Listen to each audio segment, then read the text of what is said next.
water in a river is used to turn a turbine as the water flows downstream. How is this type of power source described? So we got some water source and it flows through the downstream. And at the downstream, we got this turbine, which helps, or which when rotates clockwise or anti-clockwise, it is connected to a turbine.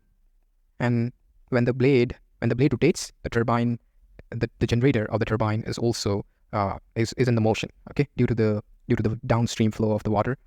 Okay, so this type of power which we have, like the water is flowing down through the downstream. That means it got gravitational potential energy, and that gravitational potential energy, when it flows through the downstream, it converted into kinetic energy. All right, and that kinetic energy is then converted from mechanical energy to electrical energy. Right, at the output of the turbine, we get electrical energy, and that's a basic working phenomena of a dam. Right, we generate electricity through water like this phenomenon using turbine and blades.